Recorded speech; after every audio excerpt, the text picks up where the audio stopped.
I'm 34 years old. Just got back from another disappointing coffee date with some guy from the app.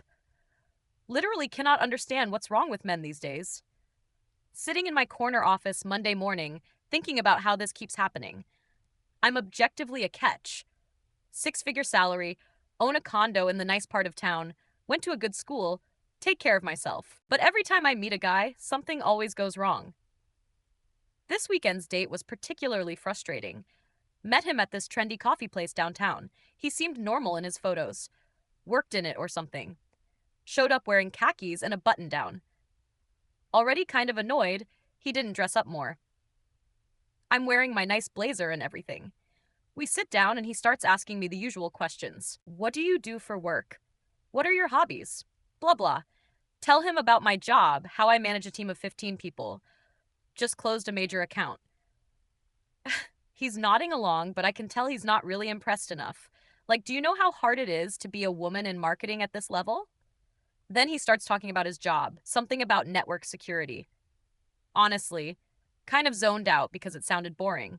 He's going on about some project, and I'm just thinking about how his salary is probably not even close to mine. Interrupt him to ask if he's heard about this new restaurant opening downtown. He seems a bit surprised I cut him off, but whatever. The conversation was dragging. Tell him I got reservations for next month already. It's supposed to be impossible to get in. Drop the price of the tasting menu casually, like it's no big deal. I can afford it. He makes this weird face, asks if I always plan things that far ahead.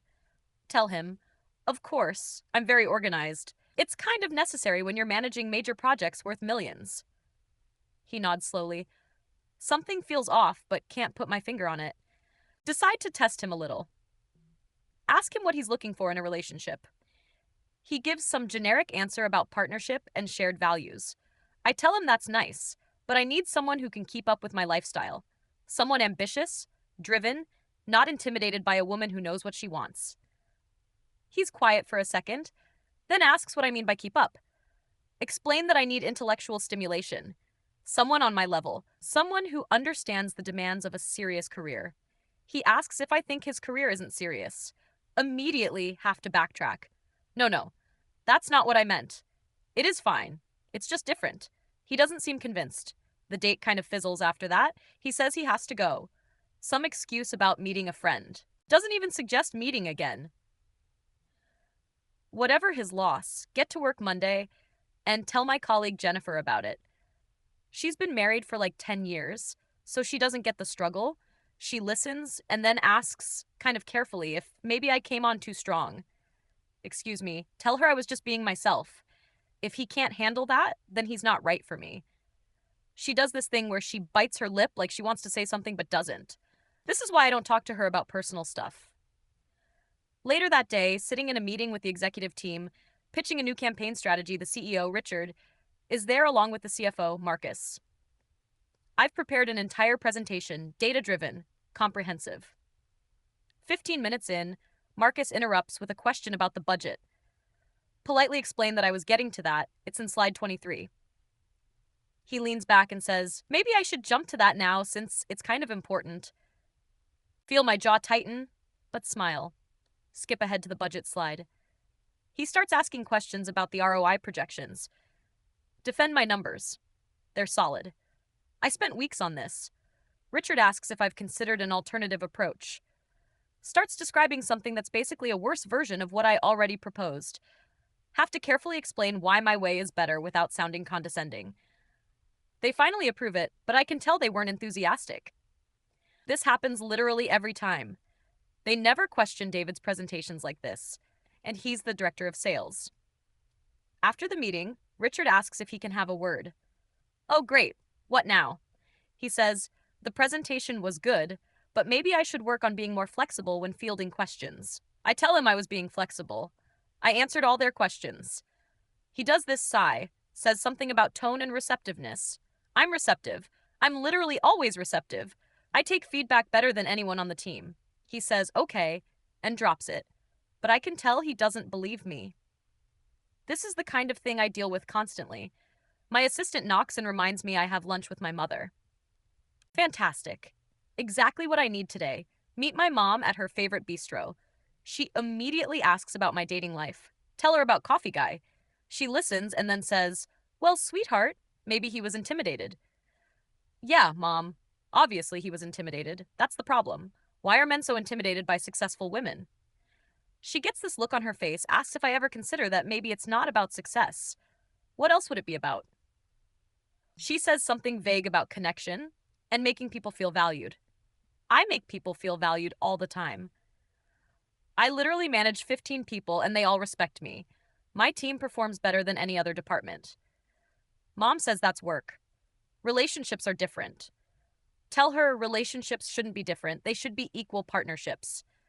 She agrees, but says equal doesn't mean keeping score. I'm not keeping score. I just know what I bring to the table, and I expect the same in return.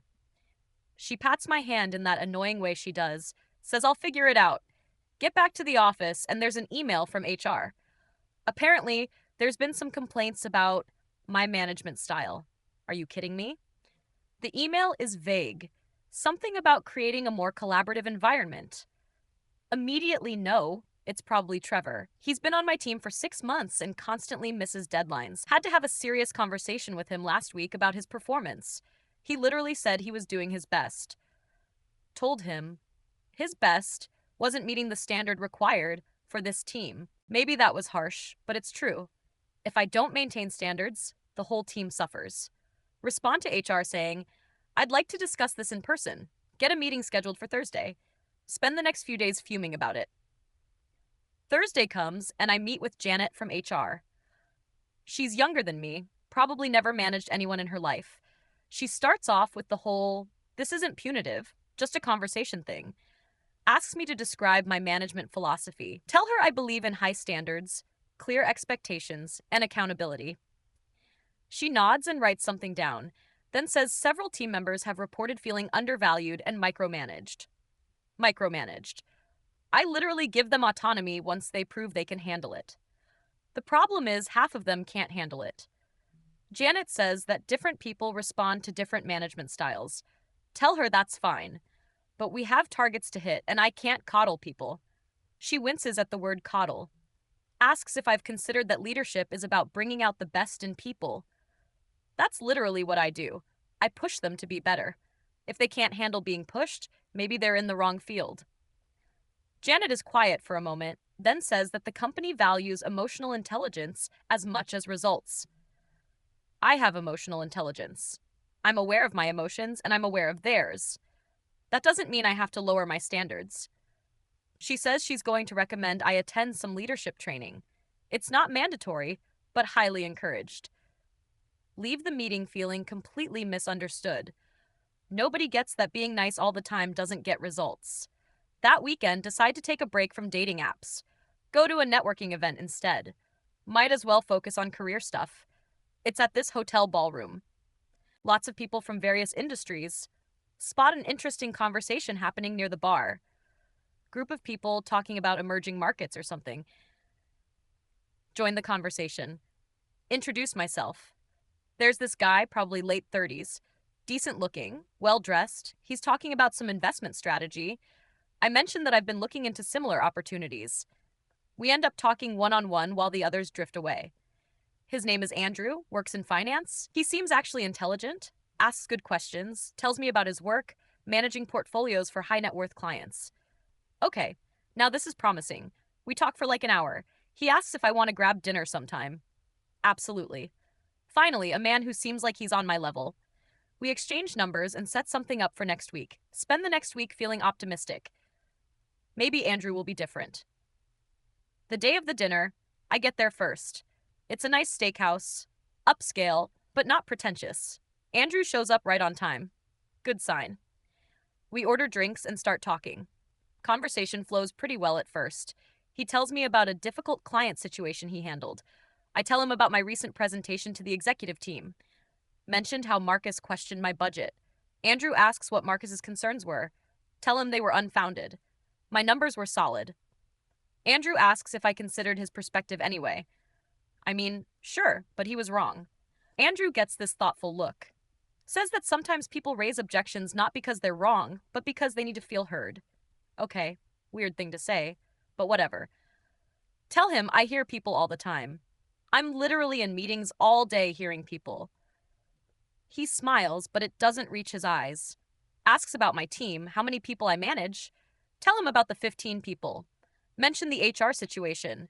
Frame it as them being too sensitive. Andrew asks what the specific complaints were. Tell him micromanagement and feeling undervalued.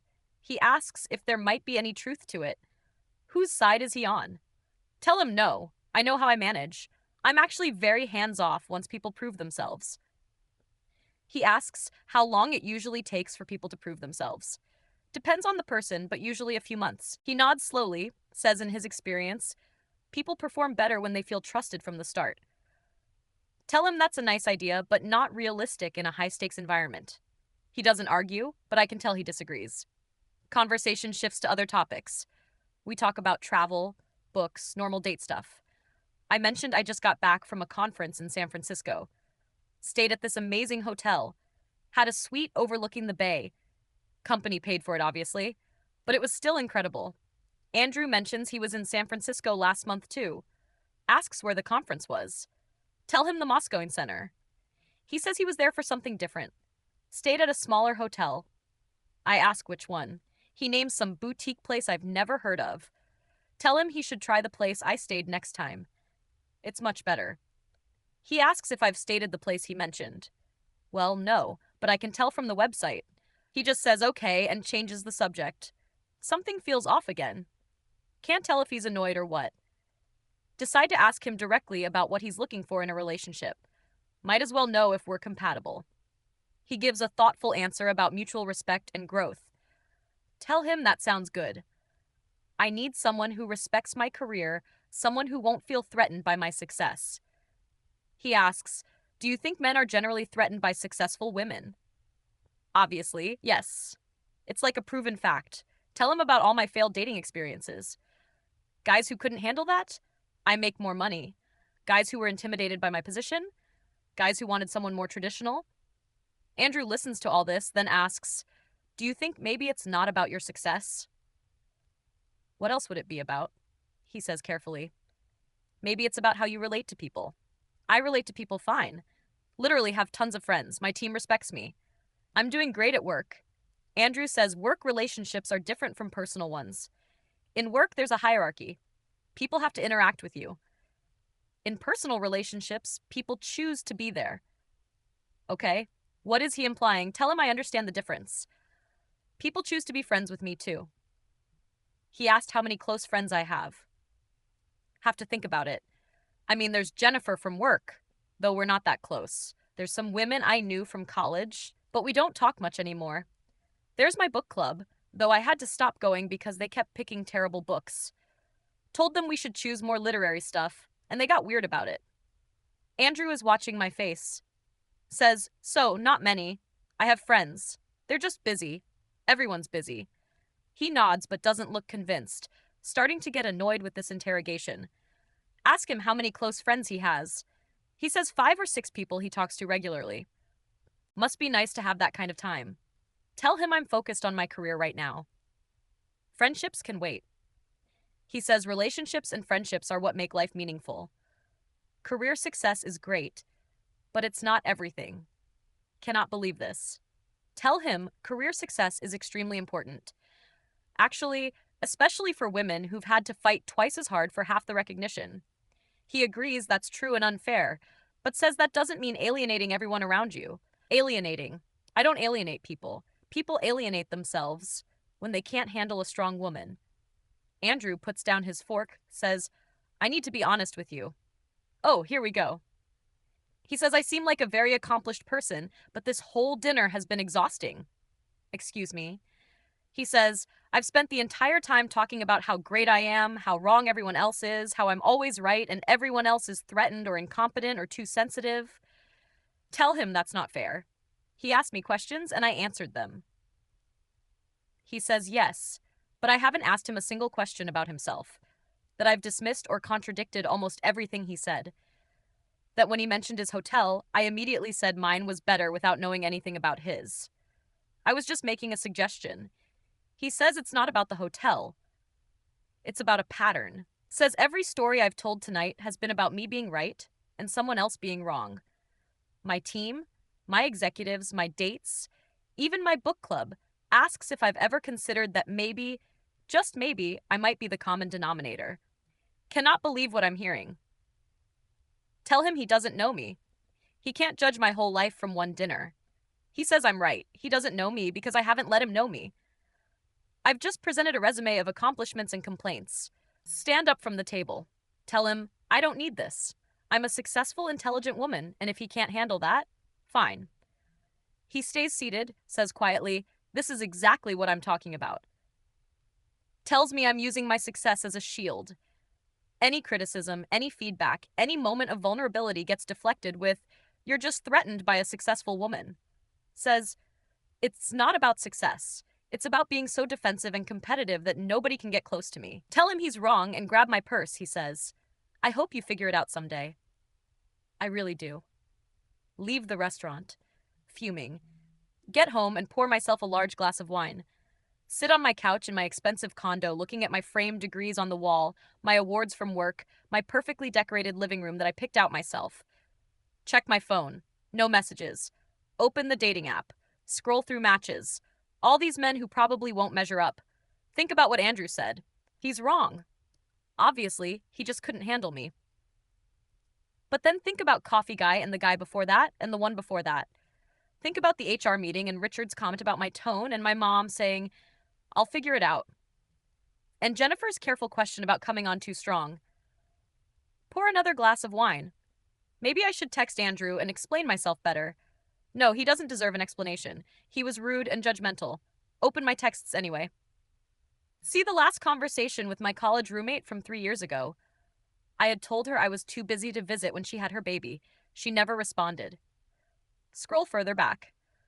There's my cousin asking me to be in her wedding. So I said I'd have to check my work schedule. She said never mind and pick someone else. Keep scrolling. Just a lot of conversations that ended with me. Sit there for a long time. Finish the bottle of wine.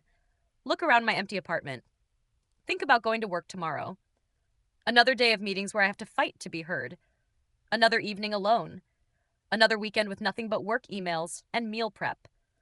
My phone buzzes. It's a LinkedIn notification. Someone endorsed me for leadership. Stare at it for a while, then at my reflection in the darkened TV screen, sitting alone on my couch in my expensive clothes with my successful career and nobody to share it with. Andrew's words echo in my head. You're using your success as a shield. Take out my phone and start typing a response to him. Delete it. What would I even say? That he's right. He's not right. He can't be right. I've worked too hard to be told I'm doing everything wrong. Put my phone face down on the coffee table. Sit in silence. Just me and my accomplishments. Exactly what I wanted, right? Check my work email. There's already stuff for tomorrow. At least work makes sense. Work has clear metrics, clear goals, clear rewards. Not like relationships with their messy feelings and unspoken expectations. Tell myself I'm better off this way. Independent, successful, strong. Don't need anyone. Definitely don't need some finance guy telling me how to live my life. But sitting here in the quiet, looking at another Friday night alone on the calendar, another wedding invitation I'll attend solo, another promotion celebration with no one to tell. Maybe he had a point. Just a small one. A tiny one.